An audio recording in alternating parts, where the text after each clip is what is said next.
How the narcissist uses the silent treatment. Think about that for a minute. The silent treatment, what is it? Well, by now you know it's when somebody is not talking to you. That's what it is supposed to appear as, but there are so many different layers to the silent treatment. First of all, when you were a kid, maybe you gave the silent treatment to one of your classmates when you were 4, 5, 6, or 7 because you hadn't developed yet properly and you didn't know proper communication skills. You didn't have emotional intelligence perhaps, and you didn't realize that you shouldn't be doing that with other people. But back then you were a kid, you were learning, you were understanding how you fit into your class and how you fit into life. Well, fast forward, flip it. The narcissist knows how to punish people via the silent treatment. It's not a coincidence, it's not an accident that you experience this. Just like it's not a coincidence or accident that you're understanding all about narcissism, about empathy, about humanity, about mindset, and mainly about yourself. You see, how the narcissist uses the silent treatment, they don't just decide to not talk to somebody. What they want to do is they want to engage with everybody but the target. And this depends on how big the audience is that the narcissist is performing for. So let's say it was just the two of you, and let's say that you were living in the house together, or you were roommates, or you fell in love with a toxic person, who knows? Well, it's easy for that one person to give you the silent treatment because there are only two people in the house. Did you experience that? I'm sure you did. Did you experience it way more than you ever thought you would? Absolutely. Because remember, as an adult, what you need, and I need, and we need, is healthy, stable, two-way communication, transparency, honesty, upfrontness, and to be honest and authentic. Well, that's not what the narcissist does.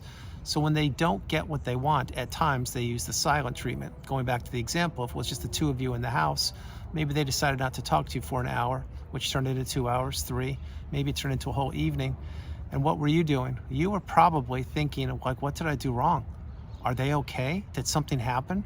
Should I disrupt their mind? Should I talk to them, or should I just let them be? In other words, I don't know what to do. So after a little bit of time, this is early days when you're in the narcissistic abusive cycle and you didn't know what you know now. Early days, you probably would let a little bit of time go by, 10, 20 minutes, 30 minutes, maybe an hour. Then you would knock on their door or say, hey, are you okay? Everything good? And maybe they would look at you. Maybe they would shrug their shoulders. Maybe they would have their Beats or their iPhone earphones on their head and just look up at you like, huh? What are you talking about? I'm fine. What's the problem?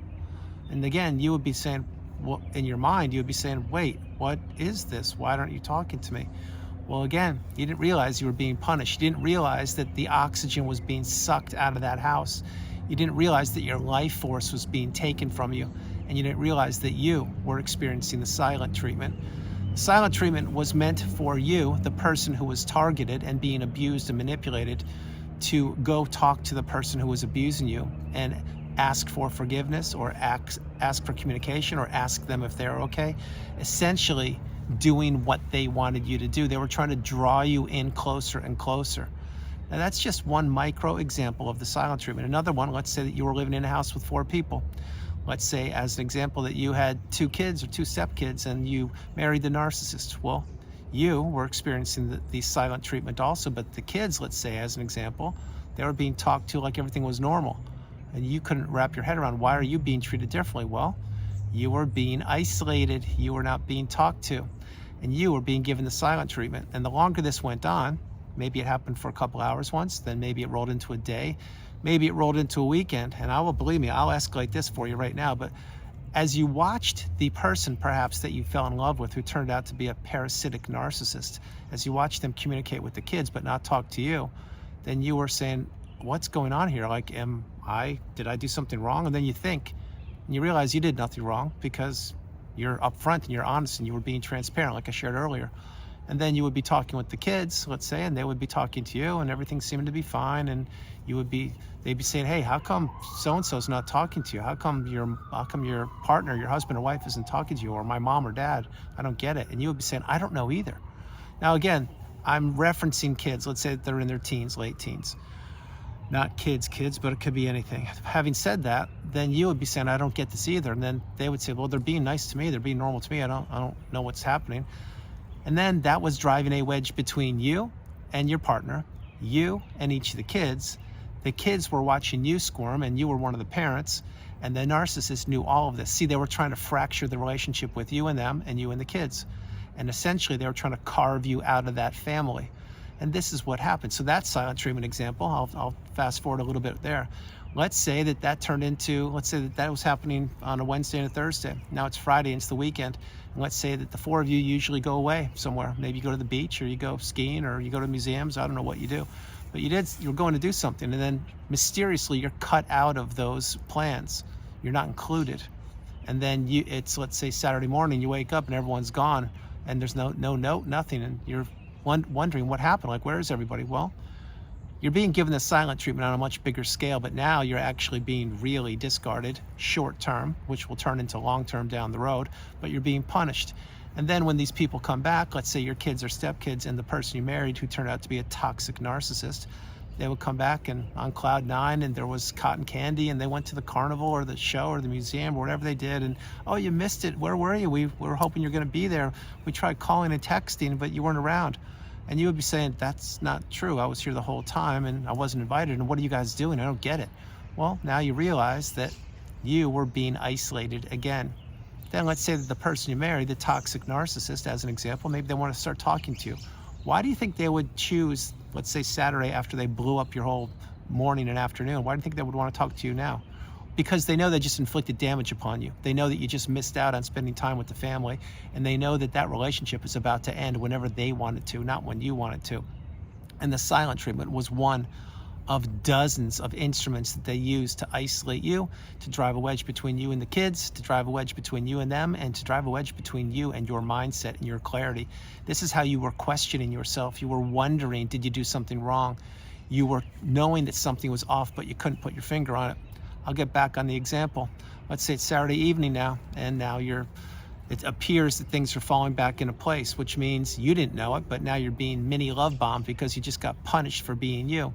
And let's say that the toxic parasite, who turned out to be your spouse, let's say that they're talking to you. They're not overly doing it, but they're not giving you the silent treatment. They're giving you a little dose of humanity. What would you do? That's right. You would erase the silent treatment. You wouldn't bring it up. You wouldn't even question them. What happened, where they were, what they did, or why they weren't talking to you on Wednesday and Thursday and yesterday, because you're trying to hold on to a breadcrumb of them being normal. They can't be normal, and they know it. But at the same time, they know that they're trying to drive a wedge between you and everything. So let's say you have a good Saturday night, and you're thinking, wow, this was great. If only it was like this Monday through Friday and Saturday, and hopefully tomorrow will be great. Well, let's say you did have a good Saturday night. Everyone's having fun, and you're watching a movie or whatever you were doing. Sunday rolls around, it's next morning. And now a couple things may happen. One, you may be given the silent treatment again, but probably not. Probably now you're expected to be doing things that I call encompass being the unpaid helper. You are probably being told to fill up the gas tank with gas, to cook, to clean, to do the dishes, to rake the leaves, to cut the grass, to walk the dog, to take a look at all the bills that they, i.e. the narcissist, neglected to pay because they're banking on you paying for it. And you thought you were going to have a Sunday that you were going to be taking it easy with the family. No, now you've got your endless to-do list presented right here for you. And what happens? Well, because you had a mini little love bomb Saturday night or Saturday evening, and I'm not referring to intimacy, although it may have been, I'm referring to the toxic person was behaving relatively normal-esque. You're thinking, wow, Sunday's going to be great. Well, no. See, they wanted you doing something for them. They wanted to punish you. But now you had that endless to-do list, and while you were doing that, maybe they were off doing something else with the kids. Maybe they weren't, I can't tell you, but they weren't with you. They were watching you and judging you and seeing how well you cleaned the windows, how well you did the dishes, if you put the gas in the gas tank, and if you bought all the groceries while they were working behind the scenes doing whatever they were doing. So let's say Sunday passes, a couple days go by, it's the week, and things went back into the narcissistic devaluation stage of the cycle. And again, this could just be a week of your relationship. Maybe this happened over and over again. You figure it out, but this should resonate with you. Then again, what happened? Well, maybe you called the narcissist on a Tuesday when you're coming home from work and you said, hey, I'm going to stop and get your favorite food for dinner tonight. What do you think about that? And they had plans to do something else because they were thinking of having something else for dinner, and they had already ordered it or got it on your credit card, of course, that you would be paying. And then when you got home, you brought the food that you wanted because you were trying to make them happy because you had a little breadcrumb of fun on Saturday, and they got whatever they wanted. Again, you're paying for it. Now there's two meals and they're upset with you. How dare you get what you wanted? You didn't even check with me. I don't get it. What happens? Well, here comes the silent treatment all over again. You see, what the silent treatment does is it punishes people. It lets them stew in their own mind. It allows people to not have communication with the abuser. The silent treatment is an instrument that a person, in this case the narcissist, is weaponizing, and they are showing their power by not communicating with anybody that they don't want to. And eventually the person who was you, and it certainly was me, you give in, and you give in, and you give in, and you try to fix an unfixable relationship. You make excuses for why they were giving the silent treatment. You didn't even know what the silent treatment was. You just thought that they had a bad day, a bad week, a bad childhood, a bad month at work, who knows what it was, or that they have anxiety, or they're thinking about bills or the holidays, or you were making excuses for them. They knew that you would do that. And they also knew that you were caught up in the trauma bond. So they also knew that if they gave you the silent treatment, it would buy them time to do whatever they wanted to do, while you would be frozen, blaming yourself, feeling guilty, trying to fix that little part of the relationship. And that what you would do is come back with your tail between your legs, asking what happened. Can we talk about this? I don't understand why you're behaving like this. You're doing it again. You've been doing it for months, and now we've been married for 5 years. I don't understand why you're behaving this way. Well, the narcissist knows what they're doing. Think about what gaslighting is. You've never been gaslit in your life before you met the narcissist. Stonewalling, another one, when the person doesn't want to talk. Now I'm talking about the silent treatment. What about triangulation? What about a rage fit, verbal abuse, financial abuse, emotional abuse? What about projection, mirroring? What about object constancy? What about why the narcissist can't sit still? Why do they always have multiple smartphones? Now, all these things I'm sharing with you, when the narcissist gave you the silent treatment, what it essentially did to you is it made you work harder to stay in that relationship. You were walking on eggshells the whole time. You could not be heard. You wouldn't be heard. You weren't being respected. You weren't being treated properly. And when they gave you the silent treatment, whenever they wanted to, you were being punished. This was to teach you to be in line and to do what they wanted you to do. And if you did what they wanted you to do, you would still be punished. If you didn't, you would get a heavier dose of either the silent treatment or something else, because no good deed goes unpunished in the eyes of the narcissist. They need to control people. They need to punish people. They need to steal people's identities, their hopes, their dreams, their aspirations, their goals, and for this video, their voice. That's why you couldn't be heard when you were in the relationship.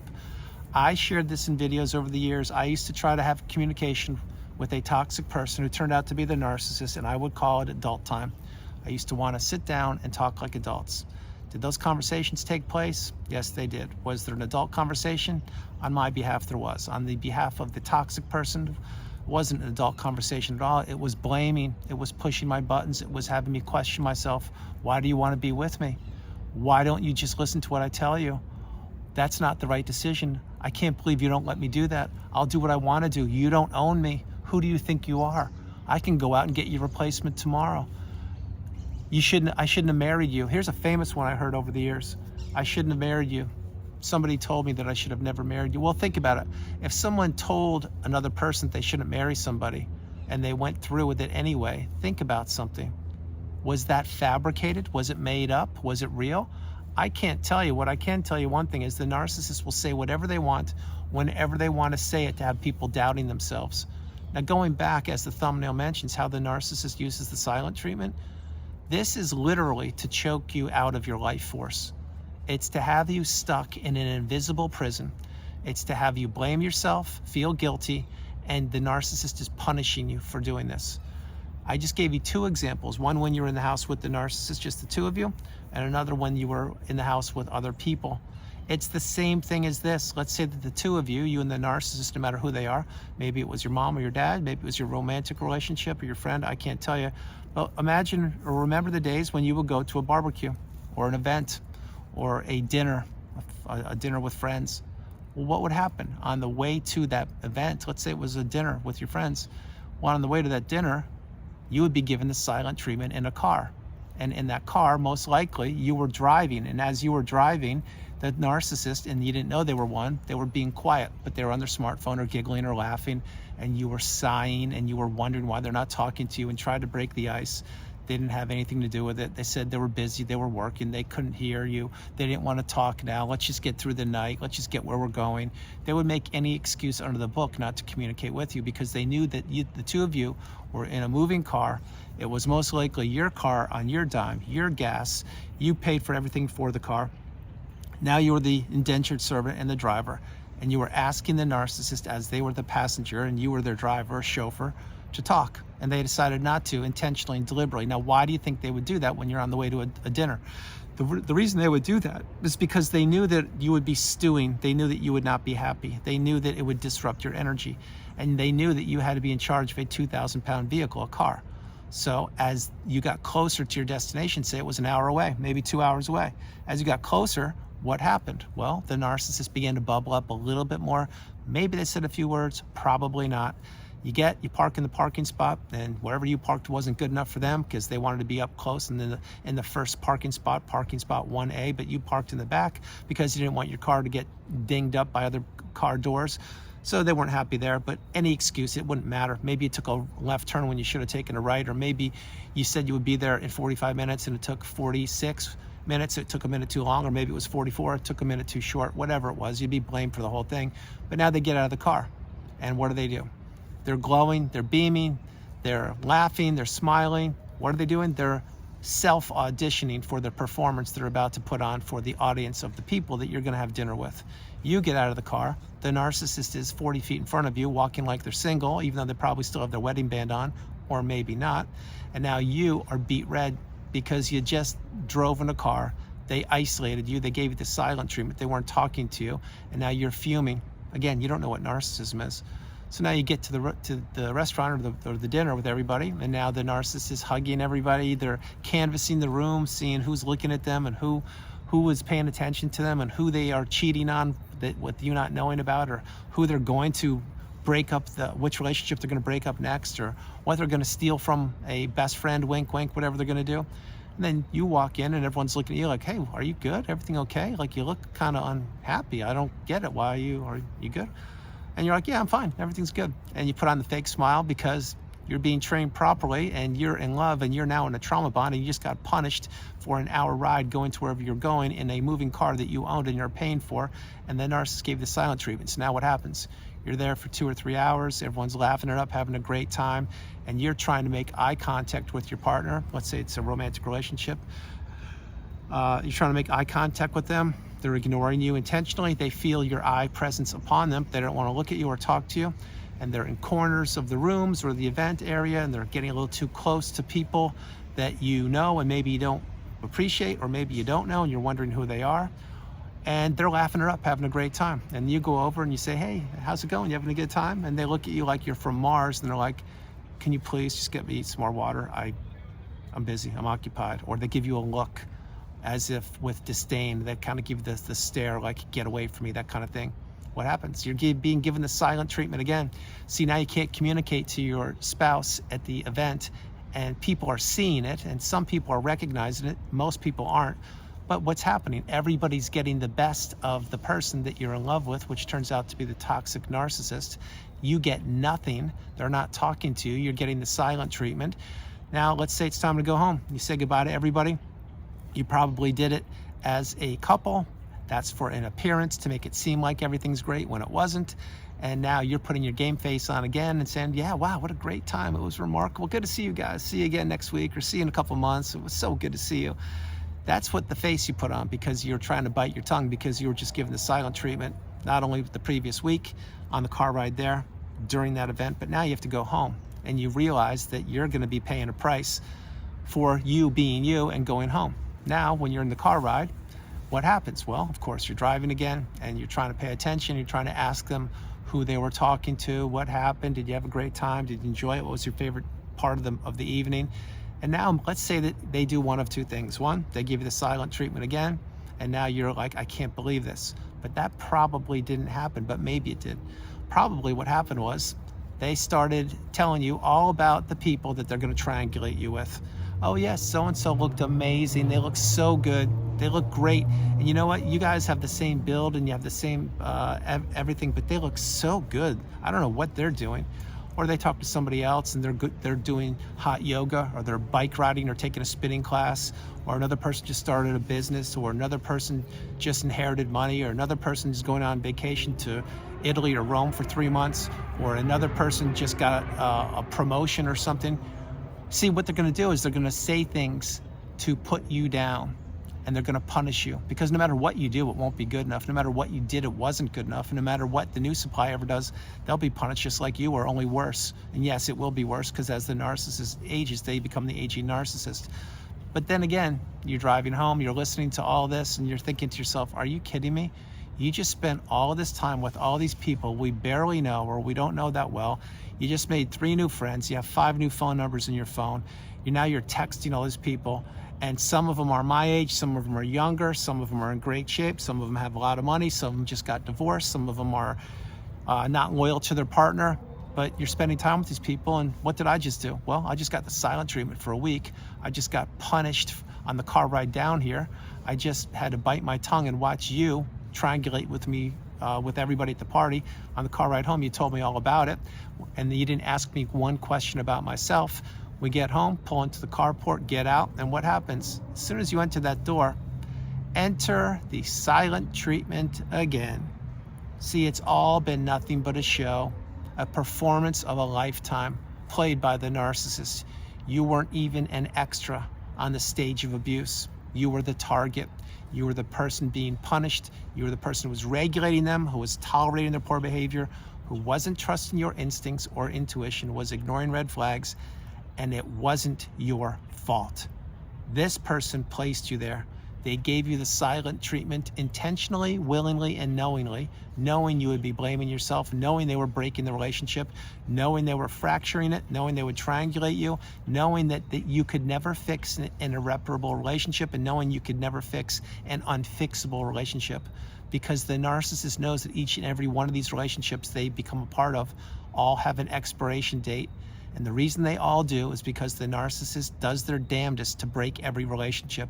That's with their kids, their stepkids, their spouses, their former spouses, their parents, their siblings, their colleagues, their neighbors, their coworkers, the people that take the classes that they are teaching or teach the classes that they're taking. Nobody is immune to the toxicity of the narcissist. And that is how they use the silent treatment to punish people. And I did not even touch on the workplace. Think about this one.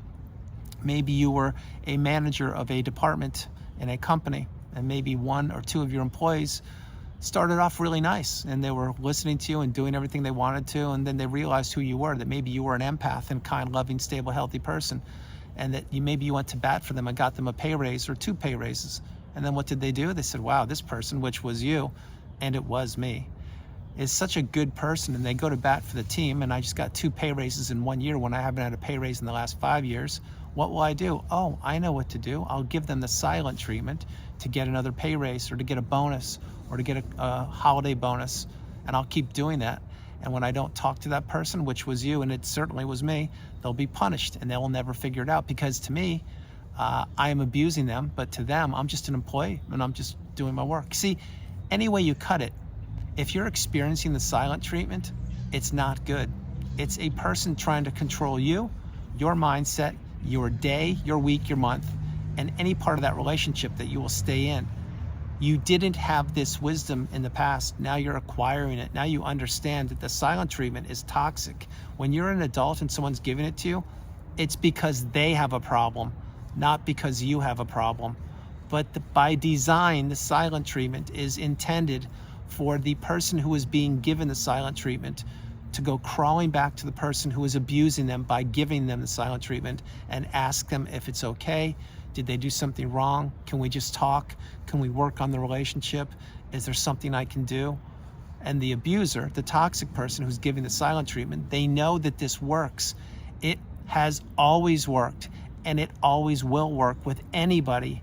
And I do mean anybody that doesn't have the wisdom on toxicity, on manipulation, on narcissism, and on abuse. The silent treatment is deadly.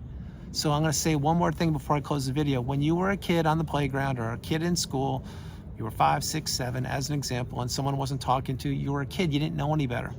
Well, when the narcissist was the kid, when they were little and they gave the silent treatment, or maybe someone punished them by giving it to them, they realized, wow, this thing works. I can use this later in life to get more things that I need, or more things I need to take from people. And that's what happened with me. And that's what happened with you.